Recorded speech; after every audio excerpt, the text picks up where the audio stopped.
Soap பெர்ஃபார்மரையும் தேர்வு செய்யணும். பிரஜனுக்கு சொல்றோம். ஃபர்ஸ்ட் பெர்ஃபார்மர் விக்க பார்த்ததில்ல. பிளஸ் அவங்க வந்து நாங்க ரம்யா சொல்றோம். நண்பர்கள் அனைவருக்கும் வணக்கம். இன்னைக்கான ப்ரோமோ ரிலீஸ் ஆயிடுச்சுங்க. இந்த ப்ரோமோல என்னெல்லாம் நடந்திருக்கு அப்படின்றத பத்தி தான் இந்த வீடியோல நம்ம டீடைலா டிஸ்கஸ் பண்ண போறோம். அதுக்கு முன்னாடி இந்த வீடியோக்கு ஒரு லைக் போடுங்க. லைக் போட்டீங்கன்னா ஐ பண்ற ஒரு ஆப்ஷன் வரும், அதுவும் பண்ணுங்க. அப்படி பண்ணீங்கன்னா இந்த வீடியோ உங்களை மாதிரி பார்க்குற நிறைய பேர்கிட்ட கொண்டு போய் ரெக்கமெண்டேஷன்ல காட்டும். அதுக்காக தான் சொல்றேன், நீங்க பண்ணுவீங்கன்னு நம்புறேன். அதே மாதிரி சப்ஸ்கிரைப் பண்ணாம இருக்கீங்கன்னா நம்ம சேனலை சப்ஸ்கிரைப் பண்ணி வச்சுக்கோங்க. இப்போ நம்ம கண்டென்ட்டுக்குள்ள வந்துடலாம். ஆக்சுவலா இந்த ப்ரோமோவை பொறுத்த வரைக்கும் நல்லா தான் இருக்கு. என்னன்னு பார்த்தீங்கன்னா இப்போ ஒரு டாஸ்க் நடக்குதுங்க. சோறு சோப்பு மாப்புன்ற மாதிரி டாஸ்க் நடக்குது. 3 டீமா பிக் பாஸ் பிரிஸ்டாரு. Cooking team, cleaning team, washing டீம்னு பிரிஸ்டார். பார்த்தீங்களா, ஏறக்குறைய ஒரு நாள் தான் முடிஞ்சிருக்கு. நேற்று தான் ஆரம்பிச்சது, ஒரு நாள் முடிஞ்சிருச்சு. இன்னைக்கு நாளும் முடிஞ்சதுக்கு அப்புறம் நீங்க வந்து ஒஸ்ட் பெஸ்ட்டை தேர்ந்தெடுங்கன்னு சொல்லிட்டாரு போல.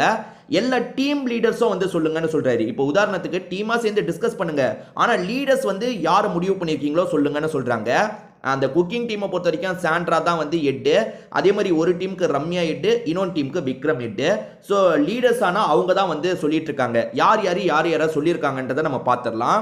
ஆக்சுவலாக ரம்யா ஜோ இருக்காங்க பார்த்தீங்களா, குக்கிங் டீமில் கனி தான் பெஸ்ட்டுன்னு சொல்கிறாங்க. ரம்யா சொல்கிறதுல பெருசாக ஆச்சரியப்படுறதுக்கு எதுவுமே இல்லைங்க. குக்கிங் டீமில் 5 பேர் இருக்காங்க, ஆனால் ரம்யா கண்ணுக்கு கனி மட்டும் தான் தெரிஞ்சிருக்காங்க. யோசிச்சு பாருங்களேன். அந்த 5 பேரில் வந்து கனி அப்படி சிறப்பாக ஏதாவது பண்ணாங்களா என்னன்னு தெரியல. இன்னைக்கு ஒரு வேலை ஏதாவது சிறப்பாக பண்ணியிருக்காங்களான்றதை நம்ம பொறுத்து இருந்து தான் பார்க்கணும்.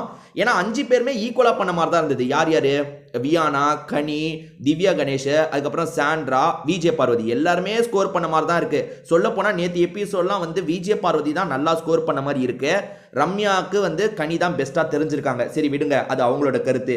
அடுத்ததா விக்ரம் இருக்காரு பார்த்தீங்களா. விக்ரமை பொறுத்த வரைக்கும் வந்து அந்த ரெட் டீம் இல்லை ஆரஞ்சு டீமை சேர்ந்தவர்.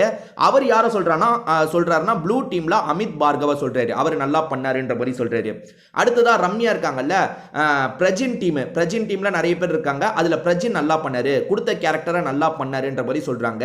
பிரஜின் என்ன பண்ணாருன்றது எனக்கு நேற்று எபிசோட்ல தெரியல. இன்னைக்கு எபிசோட்ல நல்லா பண்ணியிருக்காரான்றத பார்க்கலாம் நம்ம.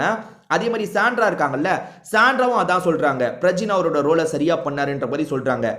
ரம்யா விட்ட இடத்துல இருந்து இவங்க கண்டினியூ பண்ற மாதிரி நமக்கு காட்டுறாங்க. அநேகமா பிரஜினை பத்தி தான் பேசுவாங்கன்னு நினைக்கிறேன். ஏன்னா அந்த இடத்துல பிரஜின் தான் பெஸ்ட்ன்ற மாதிரி அந்த போட்டோவும் ஒட்டி வச்சிருக்காங்க. ஸோ பிரஜின் தான் அந்த டீம்ல செலக்ட் ஆயிருக்காரு. முதல்ல வந்து பெஸ்ட்டை செலக்ட் பண்ண சொல்லிட்டாங்களா, அடுத்து தான் ஒஸ்ட்டை செலக்ட் பண்ண சொல்றாங்க. ஒஸ்ட்டுக்கான விஷயத்த ரம்யா ஜோ சொல்றாங்க. யாரை ஒஸ்ட்டா செலக்ட் பண்றாங்கன்னா விக்ரமை செலக்ட் பண்றாங்க. விக்ரமுக்கு காரணமும் சொல்றாங்க. அதாவது அவர் என்டர்டைன்மெண்ட்லாம் பெருசா பண்ணவே இல்லை, சுத்தமா என்டர்டைன்மெண்ட்டே இல்லாம தான் இருந்தது. இதை தாண்டி அவர் ஒர்க்கும் பண்ணி நாங்க பார்க்கல, அதனால தான் நான் அவரை செலக்ட் பண்றேன், ஒஸ்ட் கண்டஸ்டன்ட்டா அவரை செலக்ட் பண்றேன்ற மாதிரி சொல்றாங்க. அதே மாதிரி சாண்ட்ராவும் ஒஸ்ட் பர்ஃபார்மன்ஸ் வாங்கியிருக்காங்க போல. எதை வச்சு நான் சொல்றேன்னா, ப்ரோமோல ஒரு கட்ல வந்து அவங்களோட போட்டோ ஒஸ்ட்ல ஒட்டி இருக்க மாதிரி இருக்கு. ஸோ அந்த குக்கிங் டீமை பொறுத்த வரைக்கும் சாண்ட்ரா தான் ரொம்ப ஒஸ்டா பண்ணியிருக்காங்கன்ற மாதிரி வாங்கியிருக்காங்க போல. அப்படி பார்த்தா எல்லா டீம்லயும் லீடர்ஸ் தாங்க வாங்கியிருக்காங்க. இப்போ உதாரணத்துக்கு ரம்யா ஜோ வந்து விக்ரமை செலக்ட் பண்ணாங்களா, விக்ரம் வந்து பேசுறாரு. விக்ரம் என்ன சொல்றாருன்னா, என்னை பொறுத்த வரைக்கும் ரம்யா ஜோ தான் எதுவுமே பண்ணல, பெருசா என்டர்டைன்மெண்ட் இருக்கிற மாதிரி எதுவுமே அவங்க பண்ணல, அதனால நான் அவங்கள செலக்ட் பண்றேன்ற மாதிரி சொல்றாரு. எனக்கு தெரிஞ்சு ப்ரோமோல எப்படி காட்டுறாங்கன்னா, முதல்ல ரம்யா ஜோ விக்ரம் பேரை சொல்றாங்க, விக்ரம் பதிலுக்கு ரம்யா ஜோ பேரை சொல்றாருன்ற மாதிரி இருக்கு. ஆனா ஆக்சுவல் எபிசோட்ல எனக்கு தெரிஞ்சு விக்ரம் தான் முதல்ல சொல்லியிருப்பாரு ரம்யா ஜோவை. ரம்யா ஜோ பழி தீக்கிறதுக்காக உடனே விக்ரம் பேரை சொல்லியிருப்பாங்களோன்னு தோணுது. ஏன்னா ரம்யா ஜோக்கு தெரிஞ்ச எல்லாமே என்ன தெரியுமாங்க, ரம்யா ஜோவோட பேரை யாராவது சொல்லிட்டாங்கன்னு வச்சுக்கோங்களேன், ரம்யா ஜோவால பொறுக்க முடியாது, அவங்க பேரை நம்ம சொல்லிடணும் அப்படின்ற மாதிரி சொல்லுவாங்க. எப்பவுமே ரம்யா ஜோ அந்த விஷயத்த தான் பண்ணுவாங்க. அதை தாண்டி அவங்களோட பேரை யாராவது சொல்லிட்டாங்கன்னா அதை ரம்யா ஜோவால ஏத்துக்கவே முடியாது. உட்காந்து அழுவாங்க, நான் நல்லா தானே பண்ணேன், என்ன போய் இப்படி பண்ணிட்டாங்களே அப்படி பண்ணிட்டாங்களே.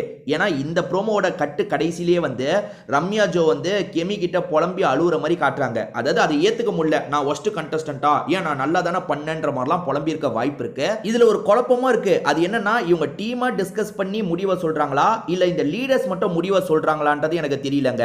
ப்ரோமோ கட்டுப்படி பார்த்தா ரம்யா ஜோ முதல்ல விக்ரமோட பேரை சொல்றாங்க, விக்ரம் அதுக்கப்புறம் தான் ரம்யா ஜோவோட பேரை சொல்ற மாதிரி கட் பண்ணிருக்காங்க. ஆனா ஆக்சுவல் எபிசோட்ல உல்டாவா நடக்கும் தான் எனக்கு தோணுது. நீங்க நினைக்கிறத சொல்லுங்க. அதே மாதிரி ரம்யா ஜோ வந்து யார் சொன்னாலும் சரி அவங்க பேரை சொல்லிடுவாங்கன்னு நான் சொல்றேன். அது உண்மையா இல்லையான்றதை நீங்க சொல்லுங்க. இதை தாண்டி வந்து ரம்யா ஜோ வந்து நெகட்டிவா யாராவது சொல்லிட்டா ஏத்துக்கவே முடியாது. இப்போ கூட பாருங்க, போய் ஒப்பாரி வைக்கிற மாதிரி தான் பண்ணிட்டு இருக்காங்க. இந்த ப்ரோமோ கட்டை பத்தி நீங்க என்ன நினைக்கிறீங்க? உங்களோட கருத்து என்னன்றதையும் கமெண்ட் செக்ஷன்ல சொல்லுங்க. நான் படிச்சு பார்த்து தெரிஞ்சுக்கிறேன். திரும்பி வேற ஒரு வீடியோல நம்ம சந்திக்கலாம்.